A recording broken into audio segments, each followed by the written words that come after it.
Honourable lordship, ये दूसरी जमानत का आवेदन है।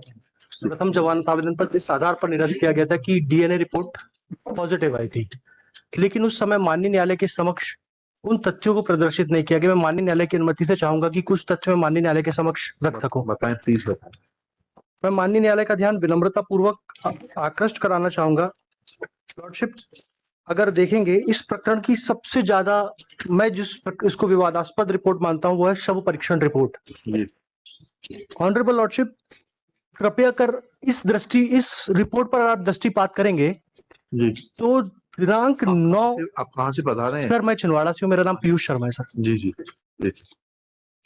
लॉर्डशिप, इस मृतिका की पोस्टमार्टम दिनांक 9/4/2021 को 3 डॉक्टरों की टीम द्वारा रात 11:30 बजे की गई। लॉर्डशिप, सबसे पहला प्रश्न उठता है माननीय न्यायालय के समक्ष। ये माननीय न्यायालय के समक्ष अभियोजन ये बात नहीं बता पाया कि आपको रात 11:30 बजे, जहां पर पर्याप्त रोशनी और पर्याप्त प्रकाश की व्यवस्था उपलब्ध नहीं थी, बिना किसी मजिस्ट्रेट की परमिशन लिए आपने पोस्टमार्टम रिपोर्ट कैसे कंडक्ट की? पहला सवाल मेरा माननीय न्यायालय के समक्ष ये है। दूसरा लॉर्डशिप, ये कहते हैं अपनी ही इस रिपोर्ट में कि 100% बर्न इंजरी का केस है। लॉर्डशिप श्रीमान, माननीय न्यायालय से मैं इसी परीक्षा का तीसरा नंबर का जो पेज है उस पर आपका ध्यान आकृष्ट कराना चाहूंगा। ये लिखते हैं कॉलम नंबर 11 में बाहरी और भीतरी जननेंद्रिय, उसमें ये अलग स्याही से लिखते हैं एनएडी, जिसका अगर माननीय न्यायालय के समक्ष मैं अर्थ स्पष्ट करता हूं तो वो लिखते हैं कि नॉट एनी एबनॉर्मेलिटी डिटेक्ट, लेकिन अगले ही नीचे ही कोई अन्य व्यक्ति लिखता है कि vaginal slide prepared and sealed handed over to police lady Sangeeta. Lordship, रात 11:30 बजे पोस्टमार्टम हो रहा है, लेकिन फिर मैं माननीय न्यायालय का ध्यान विनम्रता पूर्वक आकृष्ट कराना चाहूंगा।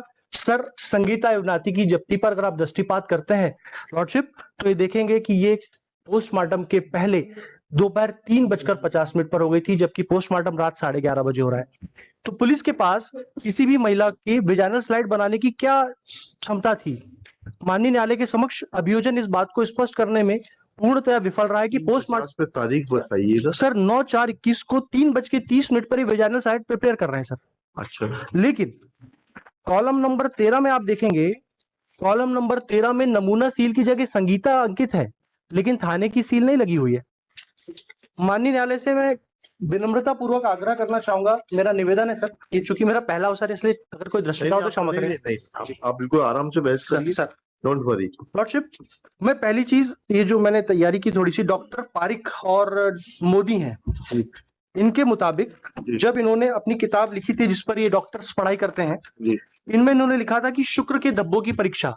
लॉर्डशिप, ये बताते हैं कि स्पर्मोटोजोआ, जिसको शुक्राणु कहते हैं, इसकी उपस्थिति जानना कोई सरल कार्य नहीं है। इसके विरोधी तत्व जैसे कपड़ों का प्रकार, पुरानापन और प्रयोगशाला में पहुंचने तक वे धब्बे किन परिस्थितियों से गुजरे हैं, इस चीज को माननीय न्यायालय के समक्ष बताना बहुत आवश्यक होगा। लॉर्डशिप, पहली चीज ये उठती है कि आप 9/4/21 को मृतिका की पोस्टमार्टम रिपोर्ट कंडक्ट करने से पहले बिना सील बंद लिफाफा तैयार करे वेजाइनल स्लाइड प्रिपेयर करते हैं। इस चीज का मेरी बात से रिलेवेंसी इस बात पर है, माननीय न्यायालय से मेरा विनम्रता पूर्वक आग्रह है सर, कि जो महिला 100% जल चुकी हो, आप उसके योनि मार्ग से शुक्राणु कैसे प्राप्त कर पाएंगे, जबकि जो स्पर्म होते हैं वो मतलब दाह के प्रति बहुत ज्यादा सेंसिटिव होते हैं, और जब कोई महिला 100% ही जल चुकी हो तो ऐसी दशा में प्रथम दृष्टया ये भ्रम और प्रथम दृष्टया संदेह उत्पन्न होता है कि जलने के बाद किसी भी महिला की वेजाइनल स्लाइड प्रिपेयर नहीं की जा सकती।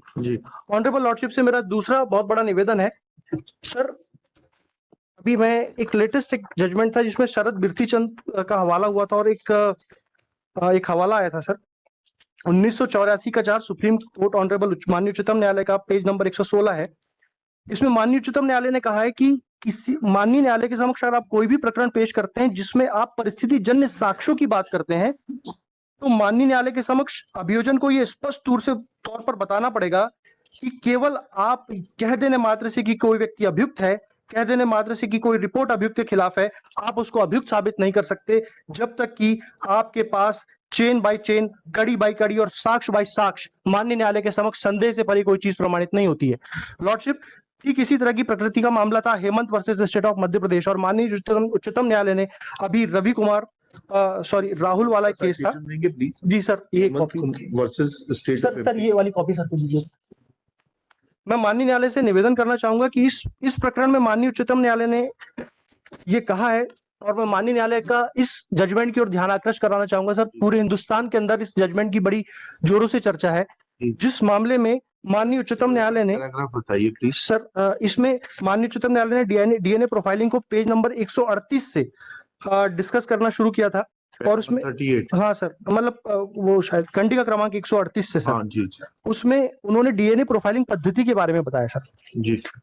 माननीय उच्चतम न्यायालय का ऐसे मामलों के बारे में कहना था कि डीएनए किया जाता है, ये कोई बहुत बड़ी बात नहीं है, लेकिन डीएनए को करने के लिए और माननीय न्यायालय के समक्ष डीएनए की सत्यता को प्रमाणित करने के लिए इसकी आपको सबसे पहले ये बताना पड़ेगा कि जो स्लाइड है, जो नमूना है, उसको विधिवत संरक्षित किया गया, उसको विधिवत लैब तक पहुंचाया गया, क्योंकि डीएनए एक ऐसे अणु होते हैं जो शरीर के किसी भी तरल भाग द्वारा गुजरते रहते हैं। इसी तरह डीएनए का पॉजिटिव आ जाना किसी अभियुक्त को दोषी ठहराए जाने के लिए पर्याप्त नहीं होगा, जब तक कि ऐसी संपूर्ण परिस्थितियों को माननीय न्यायालय के समक्ष स्पष्ट ना कर दिया गया हो।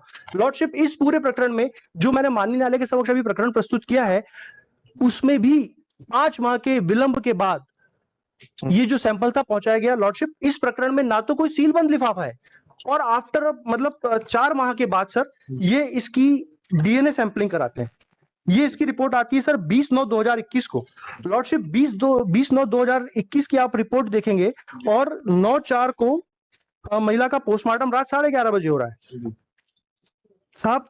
3 महीने तक ये कहां इस स्लाइड को रखे रहे बिना सीलबंद नमूने को जी थाने में रखा रहा। जी। थाने में जब आप रखे रहते हो तो नमूने से छेड़छाड़ करने की आशंका से इनकार नहीं किया जा सकता।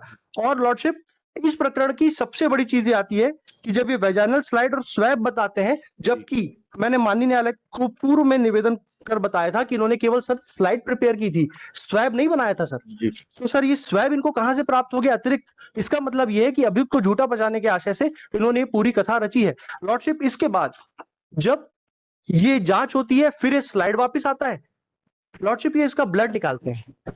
ब्लड इन्होंने निकाला, किस अवस्था में निकाला, कितनी मात्रा में निकाला, किस तो उसका तो मेमो होता है, बनता है सर। लेकिन मेरा माननीय न्यायालय से निवेदन है कि सर आपने तो ब्लड निकाल लिया, लेकिन इसके पहले तक हमको फंसाने की संपूर्ण कार्यवाही अभियोजन के द्वारा सुनिश्चित कर ली गई। आईओ एग्जामिन हो गया सर, आपने आईओ से पूछा ये सब चीजें? सर अभी तो मैं माननीय न्यायालय के समक्ष डिले के लिए आया था कि हमारा ट्रायल नहीं हो पा बेल देने आए, बिल्कुल ठीक है जी, लेकिन ये सारे सवाल तो आप आईओ से पूछेंगे ना। मैं माननीय न्यायालय के समक्ष सैंपल प्रॉपर्ली सील नहीं किया गया, डॉक्टर आएगा, डॉक्टर से पूछेंगे, ठीक है ना।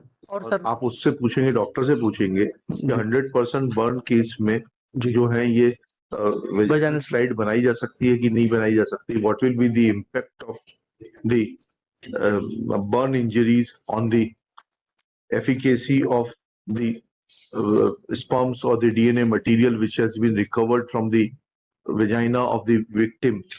तो ये सब बातें तो आप वहां पूछेंगे।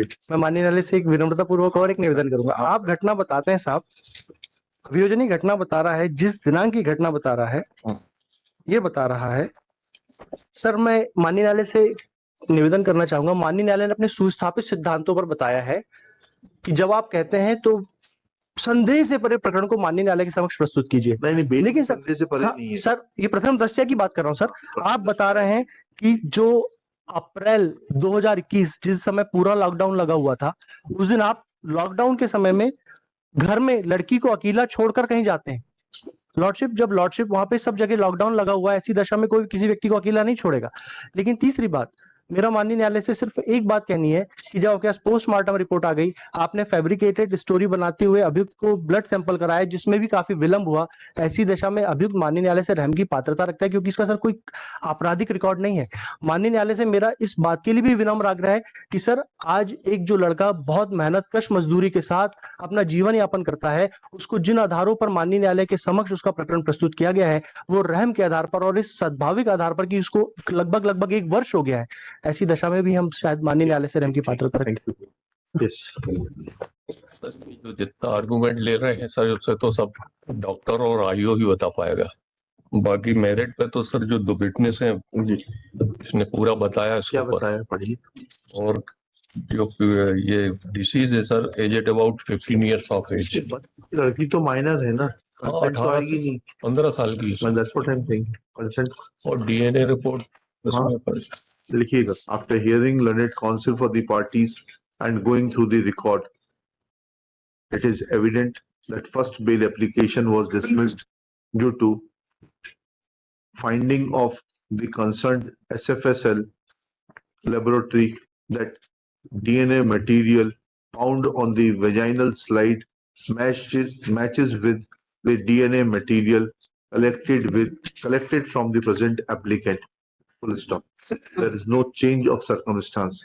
Though Shri Piyush Sharma has vehemently argued and has tried to raise doubt about the efficacy of the sampling procedure. Full stop. However, this efficacy of sampling procedure can be tested before the trial court and not in an bail application. Therefore, for the present, taking this fact into consideration that deceased was a minor aged about 15 years, there is evidence of establishment of physical relationship which has been confirmed in the form of DNA report, it cannot be said that applicant is not guilty or prima facie not guilty of the offences charged with. Full stop. Application fails and is dismissed.